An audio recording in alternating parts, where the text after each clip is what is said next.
Good morning बच्चों। आज हम चैप्टर्स 2 फ्रैक्शंस में एक्सरसाइज 2C 9th सम करने जा रहे हैं। 1/8 of the passengers of a train were children.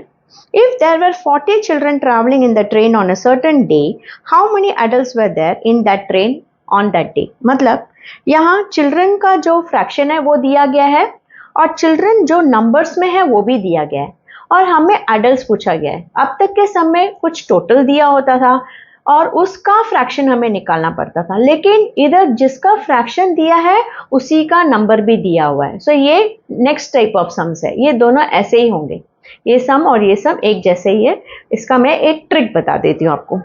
देखिए बच्चों, समझिए कि ये आपका एक सर्कल है। हमने पढ़ा है जब भी हम फ्रैक्शंस करेंगे तो एक सर्कल बनाएंगे। इसमें से जो 1/8 है वो चिल्ड्रन है, तो हमें एडल्ट्स का फ्रैक्शन फर्स्ट पहले फाइंड आउट करना है। ठीक है, तो हम एडल्ट्स कैसे फाइंड आउट करेंगे? होल नंबर क्या होता है बच्चों? ये पूरा एक्चुअली क्या हम लोग लेते हैं 1। ये मैंने word problem how to solve word problem on fractions एक वीडियो किया है, इसके पहले इसके 2 वीडियो पहले, वो जरूर देखना। ठीक है बच्चों, सो ये होल होता है, ये जो फुल सर्कल होता है वो होल होता है। इसमें से अगर हम 1/8 निकाल देंगे तो हमें एडल्ट्स का फ्रैक्शन मिल जाएगा।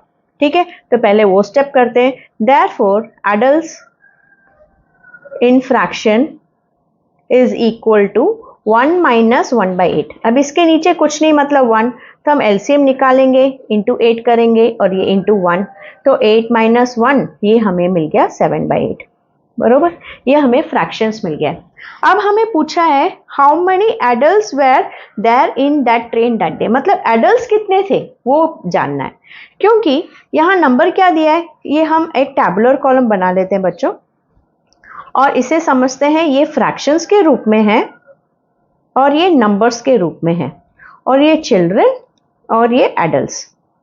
ठीक है, ऐसे हम बना देंगे तो आपको आसानी होगा। तो यहाँ फ्रैक्शन चिल्ड्रन का कितना है 1/8 और हमने अभी एडल्ट्स का फाइंड आउट किया है, दिया नहीं था, हमने फाइंड आउट किया है। कैसे? होल में से चिल्ड्रन का फ्रैक्शन माइनस किया तो हमें एडल्ट्स मिला 7/8। अब यहाँ क्या बोला गया है 1/8 40 चिल्ड्रन है, तो 7/8 कितना होगा? ये यूनिटरी मेथड जैसे आप सॉल्व कर सकते हो। सो 1/8 अगर 40 है, चिल्ड्रन का फ्रैक्शन और चिल्ड्रन का नंबर। ओके, अगर 1/8 फ्रैक्शन 40 है तो 7/8 एडल्ट्स कितने होंगे? ये ऐसे आप लिखेंगे तो बस आपको सम आ जाएगा। समझ गए बच्चों? अगर 1/8 40 है तो 7/8 कितने नंबर्स होंगे? ये पूरा नंबर्स है, ये this side is full numbers, this side is full fraction. तो ऐसे सम में क्या करने का बच्चों? Cross multiply. इन दोनों को, ये दोनों क्रॉस में है ना, तो इससे मल्टीप्लाई करेंगे और जो बच गया उसे हम करेंगे डिवाइड। ठीक है, सो ये कैसे बनेगा 7/8 इंटू, इन दोनों को क्या करना है इंटू मल्टीप्लाई, और जो बच गया फ्रैक्शन उसको डिवीजन। तो हमने फ्रैक्शंस में पढ़ा है बच्चों, डिवीजन तो हम करते नहीं है, डिवीजन को हम रिप्लेस कर देते हैं मल्टीप्लिकेशन से, तो नेक्स्ट नंबर क्या हो जाएगा 1/8 बन जाएगा 8/1। तो ये कैंसिल, एक न्यूमरेटर एक डिनोमिनेटर 8 टेबल्स में, तो 7 × 40 280, मतलब 280 एडल्ट्स उस दिन ट्रैवल कर रहे थे। समझ गए बच्चों? अभी नेक्स्ट सम यहाँ कहा गया है इन अ फ्लावर बुके। अभी एक बुके है, उसमें बहुत सारे टाइप के फ्लावर्स होंगे। 13/30 were roses, 2/5 were orchids and the remaining were gladioli. मतलब 2 फ्लावर्स के टाइप तो फ्रैक्शंस में दिए गए हैं, थर्ड फ्रैक्शन नहीं दिया है, तो वो हमें फाइंड आउट करना है। अब उस फ्रैक्शन का if the number of gladioli were 7, how many flowers were there in the bouquet. मतलब पूरे फ्लावर्स कितने थे? यहाँ तो सिर्फ एडल्ट्स पूछा था, टोटल नहीं पूछा था, लेकिन यहाँ टोटल पूछा है, तो इसमें एक ही चेंज होगा। मानते हैं कि ये एक होल है, होल हमको मालूम है रिप्रेजेंट करता है 1। इसमें से जो रोजेस थे वो 13/30 थे, 13/30 रोजेस, और 2/5 थे ऑर्चिड्स, और रिमेनिंग जो थे वो जो हमें नहीं पता है वो है ग्लैडियोलाई। तो अब हम क्या करेंगे बच्चों?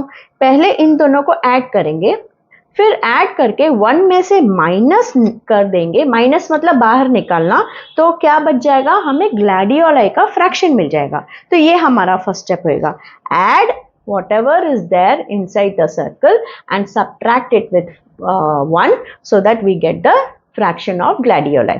So पहले roses और orchids को ऐड करते हैं, 13 by 30 plus 2 by 5, इधर डिनोमिनेटर सेम नहीं है तो हम एलसीएम निकालेंगे तो हमें 30 मिलेगा। सो 30 1s are 13, 1s are 13, 5 6s are 2 6s are 12, तो ये बन गया 25 by 30। अब 25 by 30 क्या है बच्चों, रोजेस और ऑर्चिड्स का फ्रैक्शन मिलाकर। तो अब हमारा नेक्स्ट स्टेप होगा ग्लैडियोलाई का fraction. Therefore fraction of gladioli is equal to, ये पूरा 1 है, 1 में से कितना हम माइनस करेंगे, रोजेस और ऑर्चिड्स, दैट इज 25 by 30। अब 1 के नीचे कुछ नहीं मतलब 1 ही, तो इन दोनों का एलसीएम क्या होगा, 30। So 130s are 30 minus 31s are 30. So 30 minus 25 क्या हो गया बच्चों, 5. So 5 by 30 is gladioli का fraction. ओके अब ये बोल रहे हैं, नंबर भी दिया है, नंबर ऑफ ग्लैडियोलाई वर 7, जैसे इस सम में 1/8 of the children fractions were children and their number was given. इसी तरह से अभी हमने फाइंड आउट कर दिया है कि फ्रैक्शन 5/30 और ग्लैडियोलाई का फ्रैक्शन 5/30 और ग्लैडियोलाई का नंबर्स कितना, 7, बराबर। अब हमसे पूछा गया है how many flowers were there in the bouquet. Flowers मतलब क्या बच्चों, ये सब मिलाकर, करेक्ट। अगर सिर्फ ये पूछते तो हम ये लिखते, अगर सिर्फ ऑर्चिड्स पूछते तो हम ऑर्चिड्स लिखते, लेकिन बोला है पूरे बुके में कितने फ्लावर्स हैं, तो पूरा बुके हमने क्या लिया है, 1। That means in 1 whole bouquet how many flowers are there. समझ गए बच्चों।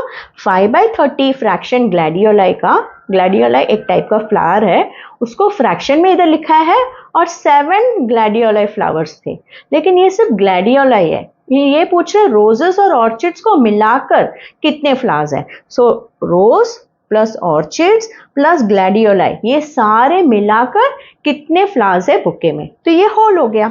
तो अभी हम यही कॉन्सेप्ट इधर यूज करेंगे, जैसे इन दोनों को मल्टीप्लाई किया था वैसे इन दोनों को मल्टीप्लाई करेंगे क्रॉस में, और जो बच गया उसको डिवाइड करना है तो इधर भी हम डिवाइड ही करेंगे। सो ये बन गया 1 into 7 divided by 5/30।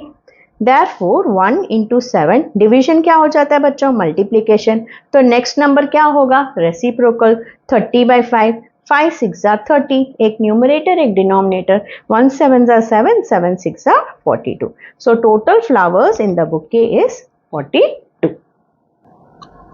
Yeah, next sum बच्चों, Ankitesh and his friend Jimmy together sold tickets for a charity show for ₹3,800।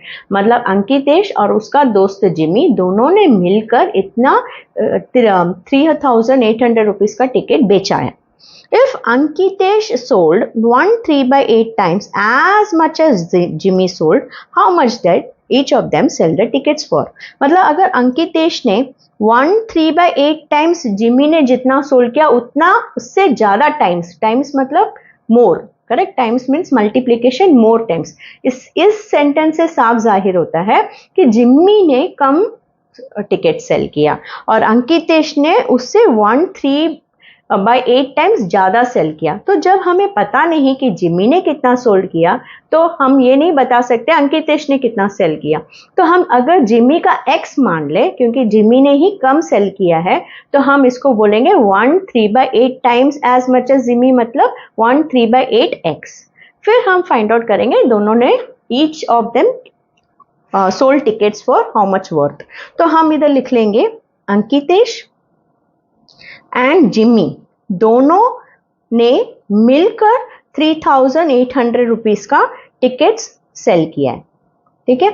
और जिमी ने, let us suppose Jimmy sold x number of tickets, right, and Ankitesh sold, यहां देखो बच्चों क्या है, अंकितेश sold 1 3/8 times. सो अगर मैं ऐसे लिखूं इस इक्वेशन को, अंकितेश सोल्ड 1 3/8 टाइम्स एज जिमी, तो ये इस लाइन को मेरे को इक्वेशन बनाना है तो मैं कैसे लिखूंगी 1/3/5 टाइम्स मतलब मल्टीप्लाई एज जिम्मी। हमने जिम्मी ने कितना सेल किया है ऐसे एज्यूम किया है x। सो 5 1 जार 5, 5 प्लस 3 सॉरी 8 है, 8 1 जार 8 प्लस 3 11, 11/8x मतलब अंकितेश ने 11/8x टिकट्स बेचे हैं। ठीक है, इस सेंटेंस से पता चलता है बच्चों कि जिम्मी ने कम बेचा है और अंकितेश ने उससे इतना गुना ज्यादा बेचा है, इसीलिए हम जिम्मी का x लेंगे और इस सेंटेंस को इक्वेशन के फॉर्म में लिख के 1/3/8 टाइम्स एज जिम्मी, टाइम्स मतलब multiplication as Jimmy, 8 1 jar 8 plus 3 11/8x। So अब अंकितेश के टिकट्स कितने बेचे 11/8x, सो हम लिखेंगे 11/8x।